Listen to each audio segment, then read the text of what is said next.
Hi everyone, this is Sudarshana Tiwari and welcome back in my YouTube channel. तो आज के इस वीडियो में हम बात करने वाले हैं कि अनअकैडमी से जो भी आपको पे आउट मिलता है उसमें से 10% डिडक्ट हो जाता है एज अ इनकम टैक्स। तो अगर आपकी इनकम जो है सालाना इनकम मतलब 12 मंथ की जो इनकम है वह 0 से 2.5 लाख के बीच में आती है तो आपको जो भी इनकम टैक्स आपकी सैलरी से डिडक्ट होता है वो आपको एज इट इज वापस मिल जाता है। लेकिन उसके लिए आपको क्या भरना पड़ता है? इनकम टैक्स रिटर्न फाइल करना पड़ता है। तो इनकम टैक्स रिटर्न कैसे फाइल करते हैं उससे रिलेटेड आज ये वीडियो होने वाली है। तो बिना टाइम वेस्ट किए वीडियो को स्टार्ट करते हैं। वीडियो के स्टार्ट में बात कर लेते हैं। ऐसे जो भी पर्सन जो किसी भी ऑनलाइन प्लेटफॉर्म में टीच कर रहे हैं, चाहे वह डाउट बडी है, चाहे वह अनअकैडमी है, वेदांतु है या कोई भी प्लेटफॉर्म है, अगर उनकी इनकम जो है 2.5 लाख से लेस है तो उनको कोई भी इनकम टैक्स पे नहीं करना होता है।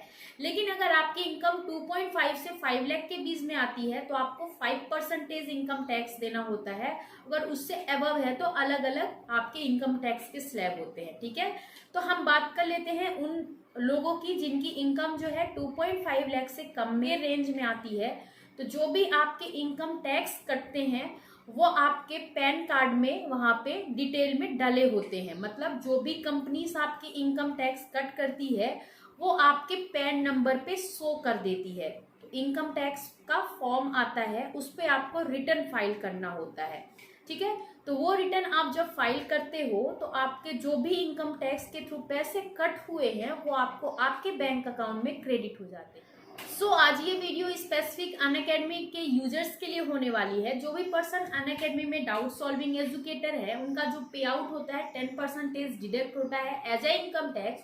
तो आप उसे रिटर्न फाइल कर सकते हैं। रिटर्न कैसे फाइल करना है, ये सारी प्रोसेस कैसे होती है, इसका वीडियो मैंने एक बनाया हुआ है जो इसके बाद जस्ट मैं आपको अटैच कर देती हूँ। आप उसको सेम आपको वैसे ही आपको जानना है और आपको इनकम टैक्स अपना फिल करना है। नेक्स्ट बात कर लेते हैं, आप जब भी इनकम टैक्स का फॉर्म फिल करेंगे, ऑलरेडी मैंने वीडियो डाल रखा है, इसके जस्ट बाद आपको शो होगा।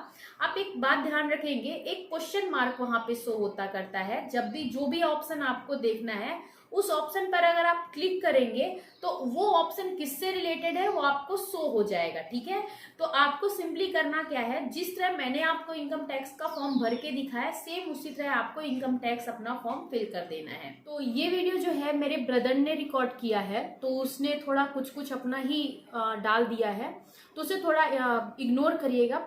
प्लस साउंड के क्वालिटी में थोड़ा सा इशू है तो आप उसे मैनेज करिएगा। बट यहाँ से आपको पूरी गाइडलाइन मिल जाएगी कि आपको इनकम टैक्स का फॉर्म कैसे फिल करना है। समझने वाली बात यह है कि सबसे पहले आपको इस पोर्टल साइट पे जाना है। ये जो आपको रेड कलर में दिख रही है, इस पर हिट करते ही आपका ये स्क्रीन जो दिख रहा है खुलेगा। इसमें आप सीधे ये लॉगिन जो दिख रहा है इस पर जाएंगे। जैसे ही आप लॉगिन पे क्लिक करेंगे आपको एक पेज ओपन होगा जिसमें आपको अपना पैन कार्ड डालना है और अपना पासवर्ड डालना है। तो आप अपना पैन कार्ड डाल लीजिए। ये केस सेंसिटिव नहीं है इसलिए आप कुछ भी डाल सकते हैं, जो भी आपका पैन कार्ड है। इसके बाद आप अपना पासवर्ड एंटर कीजिए और हिट कर दीजिए एंटर बटन। मैं कंफर्म किया और ये हिट कर दिया एंटर बटन। इस तरीके से मैं इस पर लॉगिन हो गया। इसको मैं डोंट सेव कर दिया। ये मेरा लॉगिन पोर्टल हो गया। यहाँ से मैं अपना जो असेसमेंट है 2021 से 2022 का जो ईयर मेरा 2021 मार्च में ख़त्म हुआ है वो असेसमेंट होता है 2021 से 22 के बीच में। तो यहाँ पर मैं फाइल नाउ के लिए जाऊँगा। मैंने क्लिक किया, ये मेरे लिए ओपन हो गया। क्योंकि जो लोग अनअकैडमी पे काम करते हैं उनका एज अ सर्विस प्रोवाइडर है और एक बिजनेस प्रोफेशन के रूप में वो भर सकते हैं अपना आइडिया। तो यहाँ पे जो असेसमेंट ईयर है मैं 21-22 सेलेक्ट कर लिया क्योंकि करंट मैंने जस्ट मार्च 21 का जो होता है वो असेसमेंट ईयर नेक्स्ट ईयर चाहता है। इसका मैं ऑनलाइन मोड है फिलिंग का, हम ऑनलाइन फिल कर रहे हैं इसलिए मैं यहाँ से कंटिन्यू किया। फिर मैंने ऑलरेडी एक ITR 3 यहाँ पे भर करके रखा हुआ है तो मैं उस पर न जाके एक नए सिरे से भरना आपको यहाँ पे बताऊँ। यहाँ पे मैं एक इंडिविजुअल हूँ, इसलिए मैंने इंडिविजुअल पे क्लिक किया। मैं किसी और के थ्रू, सीए के थ्रू या ऑर्गेनाइजेशन के थ्रू फिल करता तो मैं उसको लिखता, लेकिन मैं इंडिविजुअल हूँ इसलिए इंडिविजुअल क्लिक करके आगे बढ़े। आप यहाँ पे ITR फॉर्म कौन सा भरना है, तो जैसे मैंने बताया अनअकैडमी पे जो लोग काम कर रहे हैं उनके लिए ITR 3 बिजनेस प्रोफेशन के तौर पे हम भर सकते हैं। तो ये ITR 3 पे मैं गया, तो मैं अब प्रोसीड करूँगा एज ए ITR 3। अब यहाँ पे देखेंगे आपको बहुत सारे इंस्ट्रक्शन दिए हुए हैं, आप इनको पढ़ सकते हैं। नहीं पढ़ना चाहते हैं तो डायरेक्ट लेट्स गेट स्टार्टेड में चलते हैं। यहाँ पे पहली स्क्रीन पे हमें बता रहा है are you filing the income tax return for any following reasons, तो नहीं नहीं नहीं। तो जो इसमें से हमारा रीजन है अदर्स में रीजन है, क्योंकि हमारा ये रीजन नहीं है, मोर देन एग्जेम्पशन लिमिट नहीं है। इनमें से तीनों रीजन आप पढ़ सकते हैं, कोई रीजन नहीं, इसलिए मैंने नो अदर्स किया और कंटिन्यू किया। इसके बाद इस विंडो में आपको दो पार्ट दिख रहे हैं, पार्ट ए जो जनरल है और 5A शेड्यूल दूसरा पार्ट दे के रखा हुआ है। जनरल इन्फॉर्मेशन है और पुर्तगीज़ सिविल कोड के हैं तो अलग है। पुर्तगीज़ सिविल कोड मतलब जो लोग गोवा और दमन एंड दीव की स्टेट में रहते हैं और वहाँ पर पुर्तगीज़ की गवर्नेंस काफ़ी लेट 1970s तक थी इंडिया में, तो उनके लिए स्पेसिफिक है। तो आप इस पर वरी ना करें, कंटिन्यू पे आँख मूंद के क्लिक करें। डिस्क्लेमर पढ़ सकते हैं, कंटिन्यू करना ही पड़ेगा किसी भी कीमत पे।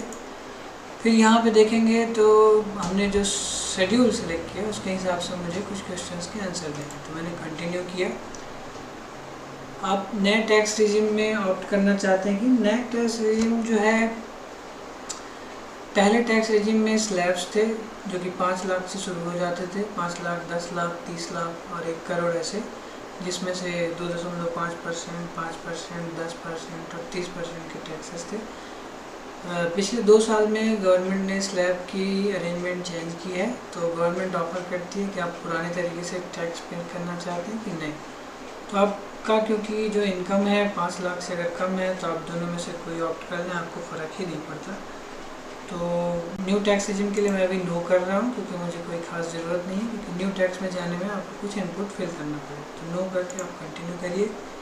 इसके बाद बहुत सारे सवाल पूछे जा रहे हैं, आप एग्जेम्पशन अलाउंस कुछ क्लेम कर रहे हैं। बाय डिफ़ॉल्ट हम लोग नहीं करते क्योंकि हमारा पूरा का पूरा रिटर्न वापस आने वाला है, तो आप सीधे इनमें नो पे पढ़ के क्लिक कर सकते हैं।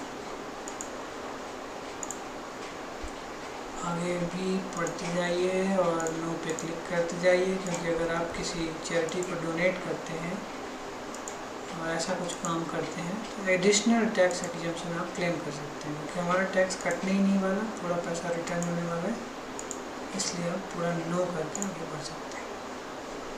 यहाँ पे कुछ आपके बिजनेस से रिलेटेड कुछ क्वेश्चन हैं, कम्प्लीटली हैं सेटिस्फाइड, तो आप नो स्ट्रेट अवे जा सकते हैं। कंटिन्यू करिए।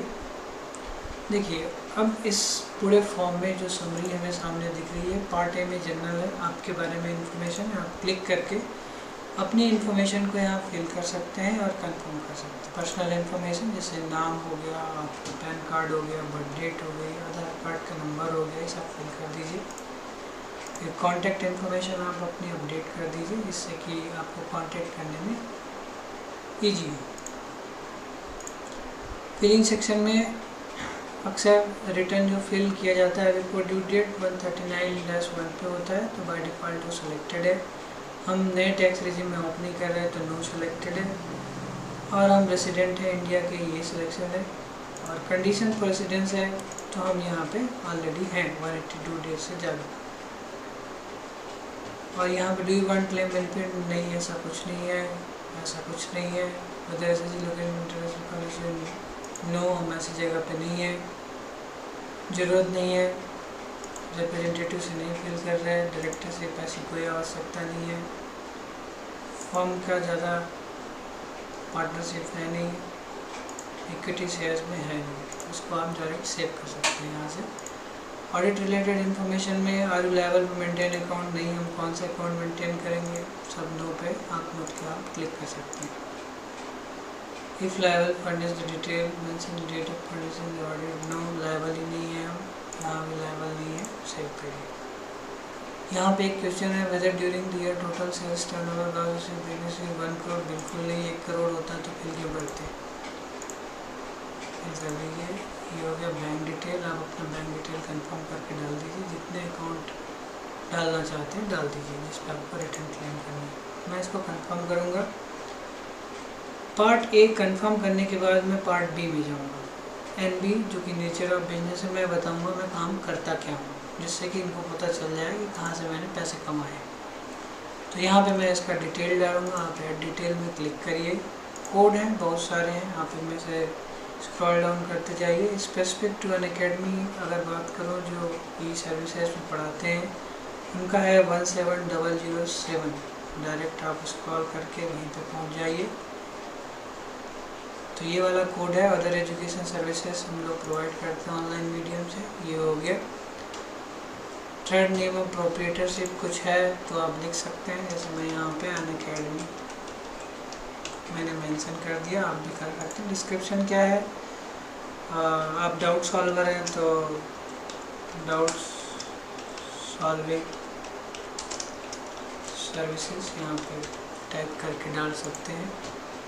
थोड़ा डिटेल डालना सही रहता है, जिससे सामने वाला अगर कोई पढ़े इसको तो समझ जाएगा किस लिए हम ये कर रहे हैं।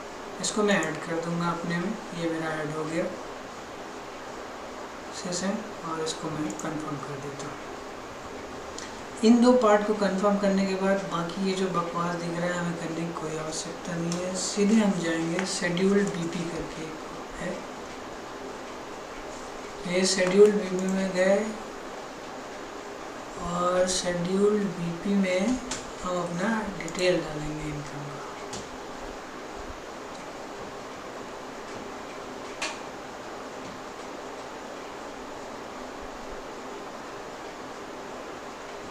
तो यहाँ पे हमको फिल करनी डीम्ड इनकम अंडर सेक्शन कितनी है ये बताना है। डीम्ड इनकम अंडर सेक्शन कितनी है, हमारी इनकम है 40,135 रुपये हमने इस साल कमाए थे। ठीक है, यही हमारी टोटल इनकम यहाँ पे आ गई। इसको मैं ऐड कर देता हूँ, बाकी हमें कुछ करना ही था नहीं। इतनी इनकम है कि नहीं पूछ रहा है तो मैंने कह दिया हाँ इतनी ही है, ज़्यादा नहीं है। शेड्यूल पार्ट करने के बाद हम जाएंगे अपने टोटल इनकम को दिखाने। कई लोगों के ऐसे डाउट सॉल्विंग में काम कर रहे हैं, फिर और कहीं काम कर रहे हैं, तो उनको हर जगह का अलग अलग दिखाना पड़ेगा। अगर आप एक ही जगह काम कर रहे हैं तो एक जगह बता दीजिए। बाकी टोटल इनकम सेक्शन पे हम आ जाते हैं। यहाँ हम दिखाएंगे कि हमने पैसे कमाए कैसे। तो यहाँ पे हम शेड्यूल्ड सैलरी की बात करने जा रहे हैं। डू यू वांट टू, यहाँ तो कुछ है नहीं, सैलरी वैलरी तो हमें मिलती नहीं तो इसलिए बताने की ज़रूरत नहीं है यहाँ। उसके बाद हम आते हैं टोटल इनकम के बाद टैक्स पेड में आ जाओ। टैक्स पेड में अगर आप देखेंगे tax deducted at source of income already 3,248 रुपये दिखा रहा है। ये वहाँ से दिखा रहा है जहाँ पे अनअकैडमी वालों ने ऑलरेडी डिटेल इनको दी है। आप यहाँ पर क्लिक करके इसको क्रॉस चेक कर सकते हैं क्या क्या डिटेल उन्होंने भरा है। तो उन्होंने इतना मेरा टैक्स काटा था तो ये पूरा उन्होंने अपना डिटेल डाल के रखा हुआ है ऑलरेडी। तो आपको इसमें कुछ नहीं करना, कंफर्म कर देना कि हाँ भाई सही है। अगर ज़्यादा पैसे काट लिए तो और डालिए, नहीं तो रहने दीजिए। इस पार्ट के बाद हमें आएंगे part B TTI computation of tax on total income पे। इस पर मैं क्लिक करूँगा। अब यहाँ पे देखिए, यहाँ पे ऑलरेडी दिखा रहा है कि मेरे को टैक्स कटा है 3,248, तो उसका राउंड अप करके 3,250 रुपये रिफ़ंड होगा। क्यों? क्योंकि मेरी इनकम ही 40,135 रुपये थी और वो अंडर नो टैक्स रेजिम आती है, तो टैक्सेबल इनकम में आती है। तो ये हो गया मेरा। तो मैंने इसको प्रीव्यू करने जा रहा हूँ रिटर्न को। तो ये देखिए इसका प्रीव्यू क्या क्या है, वही जो आपने भरा है वही एक बार फिर से दिखाया जा रहा है। अब इसको हम नेक्स्ट करेंगे। अभी इस पेज पे आ जाते हैं। तो यहाँ पूछा जा रहा है कि हाँ मैं यही हूँ, मैं इनका ये हूँ, मैं सेल्फ हूँ और मेरा ये कोड है। मैं इसको वैलिडेट करता हूँ। अब ये रिटर्न हो रहा है वैलिडेटेड। देखिए इस रिटर्न में कुछ गलती बता रही है। ये बोल रहा है कि please select the radio button for the field TDS credit related to. तो ये मैंने भरा नहीं था कि कौन भर रहा है और किसके अकाउंट में जाना है पैसा। अब मैं इसको क्लिक करूँगा तो TDS credit related to spouse as per section, ये तो मेरा सेल्फ है। डिटेक्टर वही है मेरा जो कि अनअकैडमी वाला है। Financial in which TDS is detected, unclaim TDS नहीं है, ये मेरा इसी से आगे, जैसे मेरा 2019 में मैंने TDS नहीं क्लेम किया तब मैं इसको भरूँगा, नहीं तो भरने की ज़रूरत नहीं है। मैं पैसे कितने बोल रहा हूँ डिडक्टेड इस ईयर में 2020-21 में 2248, क्लेम्ड इन ओन हैंड्स मैंने इतना क्लेम करना है। स्पाउस को तो देना ही नहीं है तो कोई बात ही नहीं तो उनका पूरा account number. Head of income क्या है हमारा, बिजनेस प्रोफेशन हमने डाल कर रखा BP, यहाँ इसको सेव कर दीजिए। अब देखिए हमारा सब चीज़ व्यवस्थित हो गया, इसको फिर से कंफर्म कर देंगे और अब फिर से नीचे आएंगे, सबसे नीचे आएंगे जहाँ पे TTI फाइनल, यहाँ पे जाके हम रिटर्न को प्रीव्यू करेंगे। यहाँ प्रीव्यू कर लिया, अब फाइनल ये इसको मैं वैलिडेट करूँगा, वैलिडेशन सक्सेसफुल, इस वेरीफाई करेंगे। अब कैसे वेरीफाई करना चाहते हैं, आपके पास इतने मेथड हैं, 30 दिन में करना है और कोई और मेथड है, तो हमारे पास तो आधार कार्ड है, मोबाइल नंबर है, तो उसी पे हम डाल के कर लेंगे। तो हम इसको क्या करेंगे, ई वेरीफाई नाउ करके आधार OTP मतलब आधार कार्ड जो आपका है जिसमें मोबाइल नंबर जो रजिस्टर्ड है जिसको OTP आता है उस पर क्लिक करिए और कर दीजिए कंटिन्यू। जैसे ही आप ये करेंगे तो आपसे पूछेगा how do you verify, I would like to mobile number with Aadhaar, I would like to use digital certificate, बहुत सारी चीज़ें हैं, तो मैं तो सिंपल करूँगा भाई, I would like to use this, तो ये सेलेक्ट करना, तो मैं उसको कंटिन्यू करूँगा, मैं एग्री करता हूँ। अब जनरेट करूँगा मैं आधार का OTP, मेरे को एक मैसेज आएगा ये, और वैलिडेट कर दीजिए इसको, ये कंफर्म सबमिशन, आप सहमत हैं, देख